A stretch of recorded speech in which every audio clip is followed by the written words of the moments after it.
This morning we are privileged to have our very own Dr. Bernard Shucavage as our guest speaker, and he's always inspiring. Dr. Bernie, as he's affectionately known here, has married his wife Caroline, and they have 4 children, 2 cats, 2 dogs, and an aquarium, if I got that right. No? 6 cats. 6 cats. Sorry about that. Bernie's messages are always inspiring. He's always deep in the Word, and we appreciate him. Thank you. Can you all hear me? I don't think I need this. You can all hear. Okay, good. Well, I'm going to try to abbreviate this a little bit because our air conditioning isn't working, and I know we've been here a long time, but I really want to present this message. I'm going to try to go through it as quickly as I can, but I think there's a lot of lessons here to learn from the story of King Solomon and his rise to power. But okay, there's a lot of younger people here from high school and college.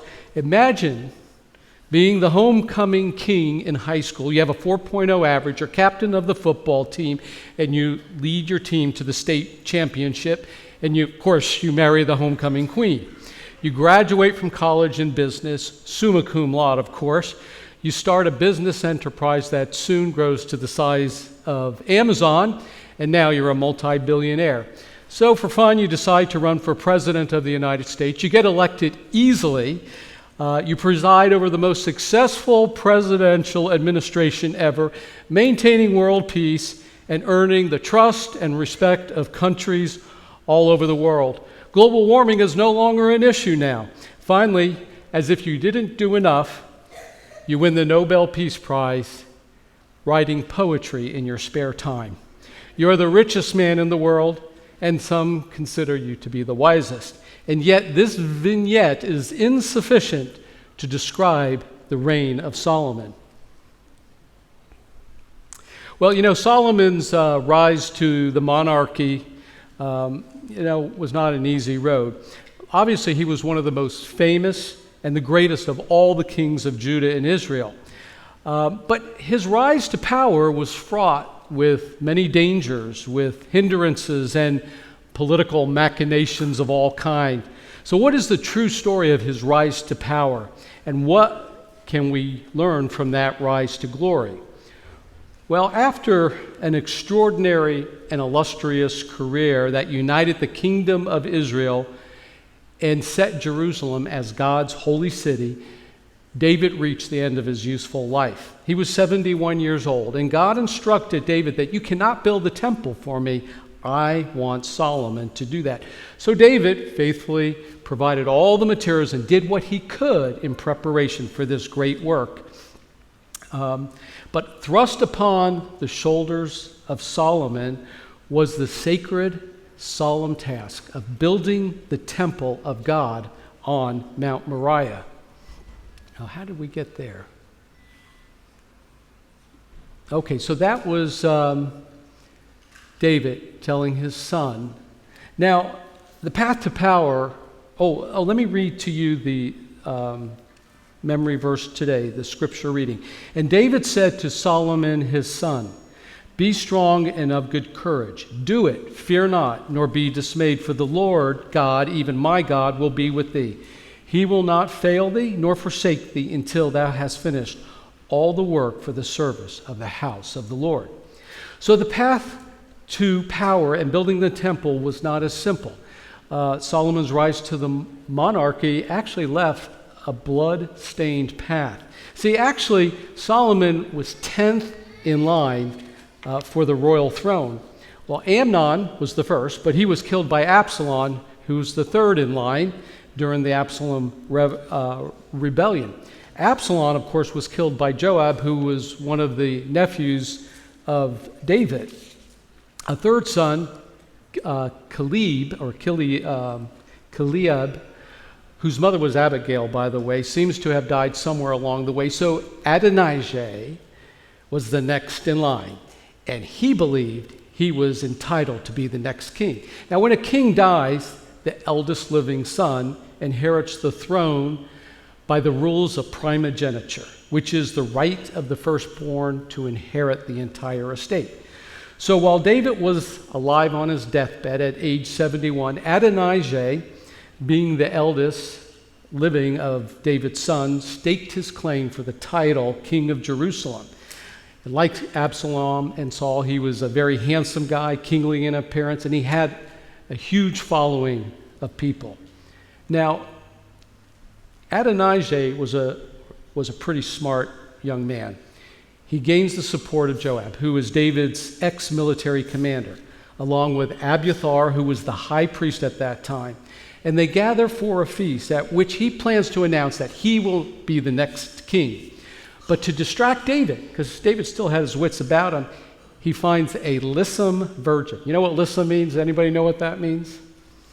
Thin, supple, and graceful. Okay, so David was really like that. And so this is what he had a beauty contest to find the most beautiful woman in all the land to keep David warm. I'm not going to read the text, but she was a Shunammite, and she was brought in to help the condition that David had, which was hypothermia, which is not uncommon in elderly people.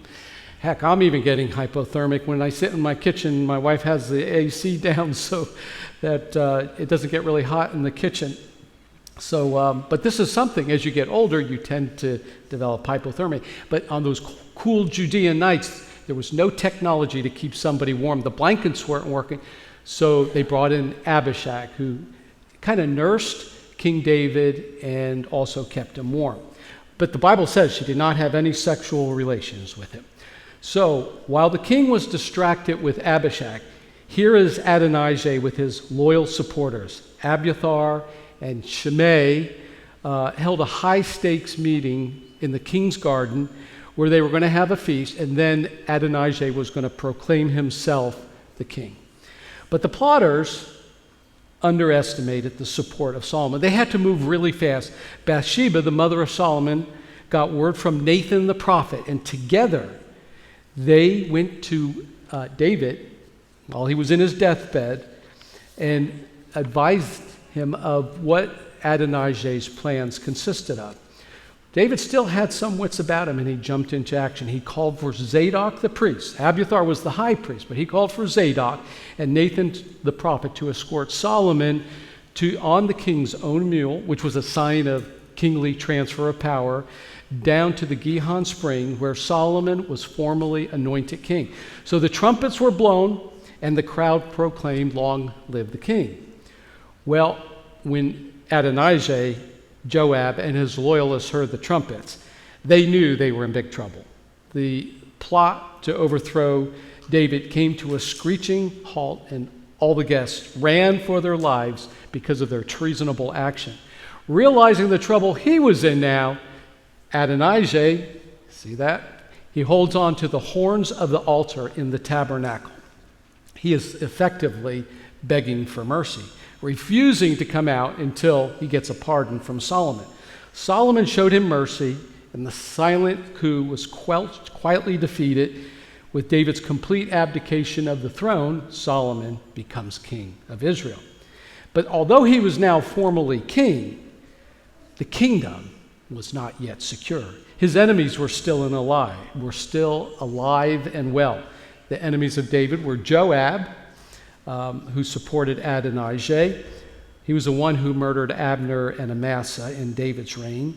There was Shimei, who hurled rocks at David during the Absalom rebellion, and then the high priest Abiathar, who supported Adonijah. Solomon understood the seriousness of this coup, and in spite of the merciful agreement to let Adonijah live, Solomon knew his half-brother's lust for power. He suspected that Adonijah would again stake a claim to the throne. Well, as the story goes, in this picture, Adonijah went to Solomon's mother and requested that Solomon grant him the hand of Abishag. I'm going to read this. Now Adonijah went to Bathsheba. "I have something to say for you. I have one request to make of you. Do not refuse me. Please ask King Solomon to give me Abishag, the Shunammite, as my wife." So if you were Solomon, this is a reality check. If you were Solomon, what would you do? Here is my half-brother. I get the throne. I got all this power. I got this whole kingdom ahead of me. Why not give him Miss Israel? She's beautiful and he loves her. What could be wrong with that? Apparently, Bathsheba didn't think it was wrong because she went and made the presentation to Solomon. When Bathsheba presented this, King Solomon answered his mother, "And why do you ask for Abishag the Shunammite, for Adonijah? Ask him for the kingdom as well. Now, as surely as the Lord lives, I swear Adonijah will die today." King Solomon gave him the command, gave Benaiah the command, and Benaiah went out and killed Adonijah. Now that seems rather extreme. He didn't ask for the whole kingdom. He only asked for Abishag, a beautiful woman. But when you understand the meaning of what was happening in its proper context, it begins to make sense. See, Solomon was wise beyond his years, even before God gave him all that wisdom. And knowing Adonijah's lust for power, he recognized this as a second treasonous attempt and a subtle assault on his authority. And he also recognized what his father went through and how people turned on him, like Absalom and others who had tried to take the kingship. He had already showed Adonijah mercy in sparing his life, but he saw this request as a power play. Adonijah wanted Abishag not for love, but for the power that she represented. So what power did Abishag have? She was just a beautiful woman. Well, sometimes they do have a lot of power, don't they? Technically, she was considered a concubine, part of David's harem. Having intercourse with a king's concubine gave that man the right to claim to rule the kingdom. So it wasn't just Abishag that he desired. He wanted the whole kingdom, and having the power that Abishag represented was the path he was going to take to get it. He was working in deceptive mode, underhanded, to seize the kingdom. He would never give up his desire for absolute power, and this one request proved his ulterior motives.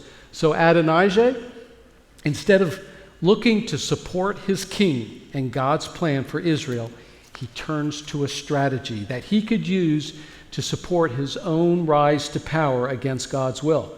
He was not willing to follow the divine directive. He was so obsessed with his own personal plans that he worked in opposition to God.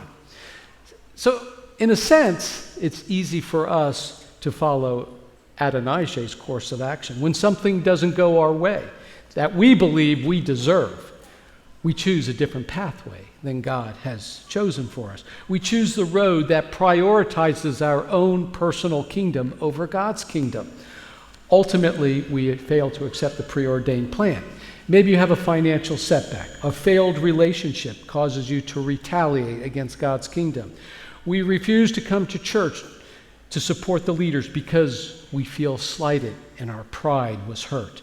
Our kingdom includes pride. Our homes, our cars, our careers, our stuff, but they should all take a backseat to the advancement of God's kingdom and the gospel. Many have lost stuff. The storms swept them away. But those who haven't been scathed by the hurricane and haven't lost anything, just remember that one day your stuff will be swept away. That cannot become more important than God's kingdom. Following the execution of Adonijah, Solomon ordered the execution of Joab. When Joab heard his fate, he fled to the tent of the Lord and held on to the horns of the altar. Benaiah, Solomon's captain of the guard, told him to come out, but Joab refused. Before the altar, Benaiah struck him down. And there is a lesson here for us as well. Going to church, standing before the altar of God, will not save us to any greater degree than it saved Joab when he went to the tabernacle.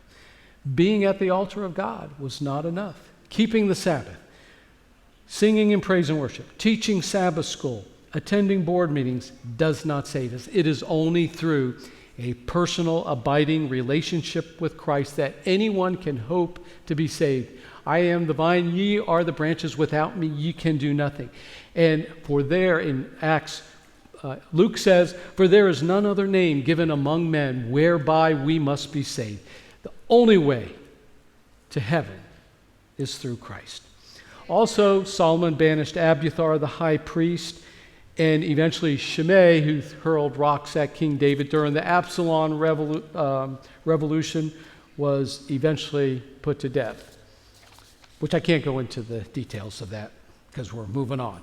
Securing the kingdom was a huge priority. Although some have argued that Solomon was quite ruthless and Machiavellian in his ways in systematically eliminating all his threats, it was politics as usual. And certainly it wasn't uncommon in the days of the ancient Oriental kingdoms. Had Adonijah taken the throne, he would have killed not only Solomon, who was a rival, but he would have killed Bathsheba as well. That's why she had to move on this so quickly. So the path to any throne of power in ancient times was always riddled with blood because of man's incessant, unrestrained desire and lust for power and wealth. And securing that power and wealth was a high-stakes game. One could say that today's politics bears the same ruthlessness. Killing or assassination of your opponent's character through mendacious and spurious claims is what seems to be the main path to victory. And if murder was legal, we'd probably have a lot more dead politicians on our hands. But elimination of the oppositions as a means of securing the kingdom was really important. God needed to secure the kingdom at whatever cost was required.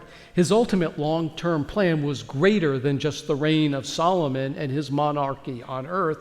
His plan was necessary for the salvation of the world and extended far beyond the reign of Solomon. The Savior of the world was to come through the lineage of David. And this promise of the Messiah, as you see him standing here, must be secured. It must be guaranteed. It must be provided for at all costs. Even if the method used to secure Jesus' presence could be used to misrepresent the character of God. Like Solomon, Jesus will one day secure his kingdom, and he will eliminate his powerful enemy. When he does destroy the enemies of the government of God, he will not have to defend his action. The evidence, and we love evidence, because that is what faith is based on. Evidence, trust. You know you can trust God because you've seen him work in the past. The evidence will be sufficient to justify his strange act. And what is his strange act? For the Lord, in Isaiah 28:21, for the Lord shall rise up, he will be wroth, that he may do his work, his strange work, and bring to pass his strange act. And what is that strange act? The destruction of sin and sinners. Death, sin, the devil, and all who have followed him will be vanquished forever. The extermination of God's enemies will be permanent. The extirpation of sin will be permanent. It will be eternal. And the only vestiges of sin will be the nail prints in Christ's hands and the stories of redemption that we will tell for the rest of eternity. You know, one could say that the path to the New Jerusalem is through the heart of the old Jerusalem. Later on in this historical narrative of Jerusalem, I have 5 sermons on Jerusalem. There's so much history laid out in Jerusalem. But in the history later on in Jerusalem, Jesus walked that sorrowful road known as the Via Dolorosa, from Pilate's judgment hall to Golgotha. As any path to power is stained with blood, the path that Jesus took was also stained with blood. But not with the blood of his enemies, but with his own blood. In essence, the creator of the universe came to die for the created of the universe, for you and for me. And not only for you and me, but for beings unfallen, because they had to see what the results of sin would bring. And we are that great experiment in sin. God would win back not only us, but the unquestionable loyalty from all his loyal subjects throughout the universe. And he would forever extinguish the seeds of rebellion through his selfless act, through the amazing, this incomprehensible act that we cannot really truly understand. God would reveal the true nature of sin and would forever secure his kingdom. With all threats removed at the beginning of Solomon's reign, Solomon could now focus his energies on building a temple and a city through which the Prince of Peace would make his divine debut, his extraordinary, miraculous entry into this world. For unto us a child is born, unto us a son is given. He will be called Wonderful Counselor, Mighty God, Everlasting Father, the Prince of Peace. So in Kings it said that Solomon loved the Lord, walking in his statutes. Solomon had great affection toward God. He adored God and responded emotionally, intellectually, and spiritually to his leading. And so, at an early age, Solomon connected with God in a very intimate way. And God responded to him and his affection in a dream and asked him, what would be your greatest desire? This is an interesting revelation. It's very important because the overarching question in Solomon's life now was, after he executed all his enemies, was what was the content of Solomon's heart? And Solomon chose wisely in this dream and revealed what was in his heart. Give therefore thy servant an understanding heart to judge thy people, that I may discern between good and bad. Isn't discernment between good and evil one of the characteristics of God's people? Doing what is right, not because you're going to get a blessing or because you want to be like a little puppy dog and make God happy. You do what is right because it is right, because it's the only way to live your life. That you totally agree with God that this is the way I want to live my life because it's the only way to live your life, to live forever and eternally. To do good is to live according to the principles of God's kingdom, which are well established within the Ten Commandments, but in a positive way has been reiterated by Christ himself on the Sermon on the Mount. The Sermon on the Mount was the Ten Commandments in a positive viewpoint. The Ten Commandments were in the negative, but they all mean the same. It's the principle, the underlying principle of love, which is the foundation upon which God's entire government in his universe is founded upon. Micah said in 6:8, what does the Lord require of thee but to do justly, to love mercy, and to walk humbly with your God? And to experience Solomon's love for God, you must totally commit yourself to God with a purpose that surpasses all other interests in life, all other possessions in life. To reach this level of spiritual passion, you must meet God often in privacy and in public places of worship.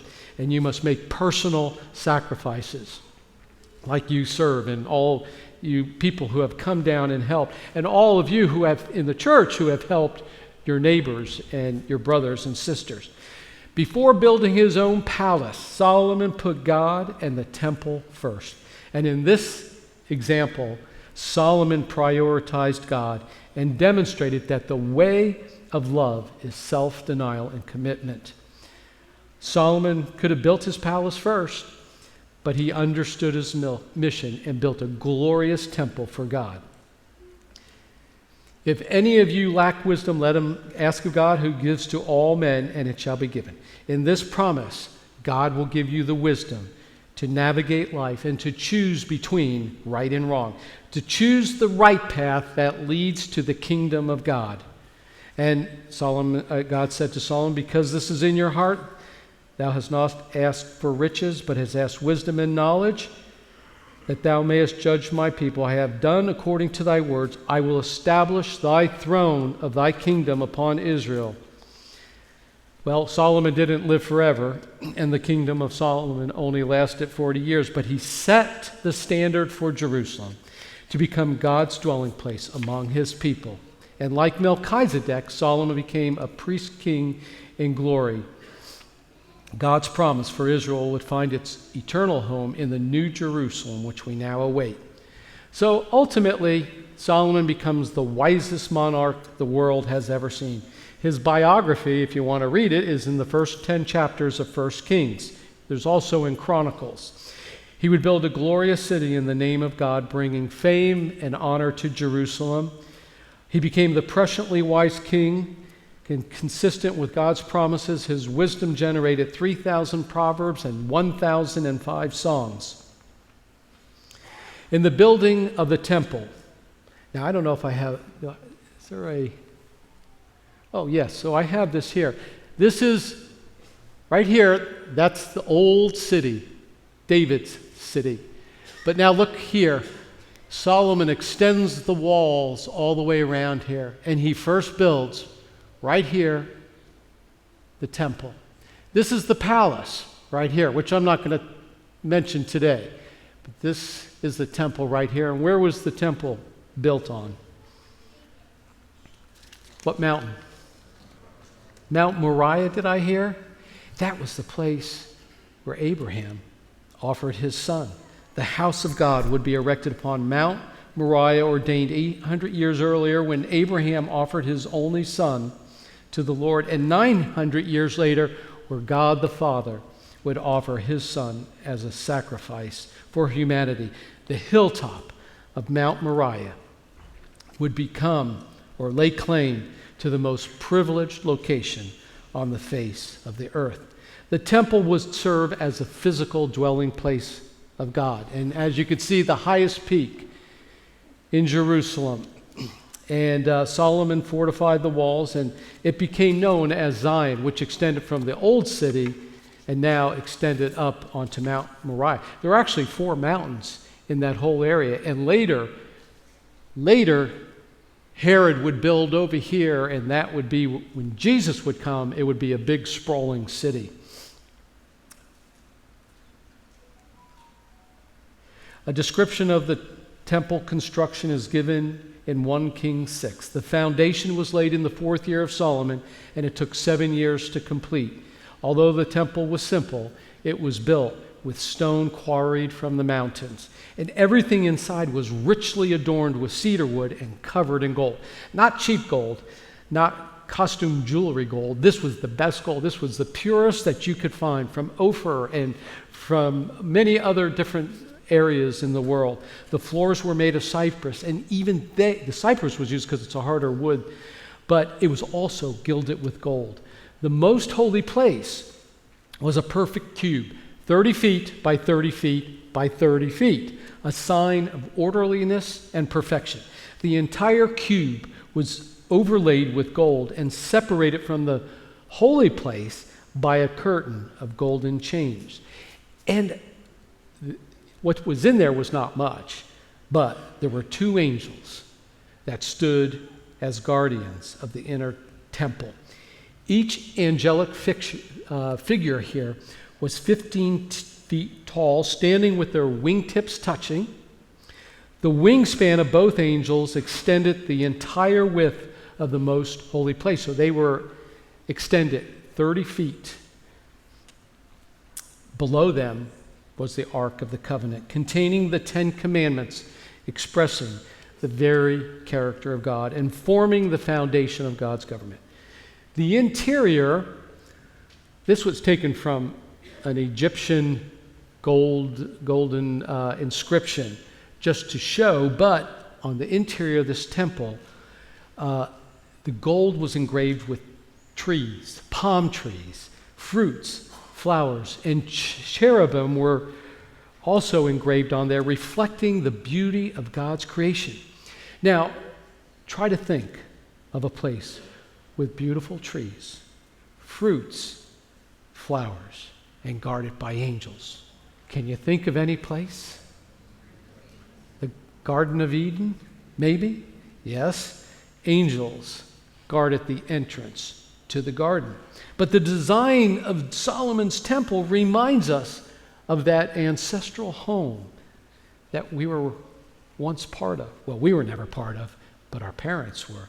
So when people came to the temple amidst flowers and cherubim, they were coming, in essence, in a way, to the gates of paradise. The temple was a spiritual portal where paradise lost could be paradise regained. This was a reminder that the pathway to paradise was through the holy and the most holy place, the place where Jesus would sacrifice himself and intercede for us. Jesus said, I am the door. I am the way. I am the truth. I am the light. I am the resurrection. When the temple was completed, Solomon assembled the people to watch the priests bear the Ark of the Covenant from its tent into the city of David, into the temple on Mount Moriah. In the emptiness of the most holy place, the ark was deliberately transferred and carefully laid in the most holy between the two cherubim. As the priest came out, the cloud of divine presence, the glory of the Lord, filled the house, indicating God's approval of his dwelling among his people. Without a doubt, Jerusalem was embellished with magnificent buildings and ornate public displays of the finest craftsmanship. But notwithstanding his wisdom, or the vast riches of Jerusalem, or the magnanimous edifices, or his renowned fame, the real glory of his early reign was because he brought honor to the almighty name of God through the gifts of heaven. Jerusalem would become the pinnacle of greatness and a foreshadowing of God's plan for the future Jerusalem that would endure forever. Jerusalem literally means city of peace, in awe of peace, or teaching peace. But the meaning of its name did not guarantee peace in our little world of sin, did it? Promoted as the great city of the Lord, in its future, all through its history, it brought infighting, bloodshed, violence, and death, even today, in its long ancient history extending to and beyond the very time of Christ. Jesus said, I did not come to bring peace, but a sword of judgment in which God would destroy his greatest archenemy, sin, where he would one day secure the kingdom so that we could live in eternal bliss and peace. Despite this profound contrast between the meaning of its name as the city of peace and its history of unmitigated bloodshed, the name endures as Jerusalem, city of peace, and it singularly defines today the future hope of God's people, our hope, in a promised era of eternal peace with the King of glory and the Prince of peace. Please bow your heads with me for the benediction.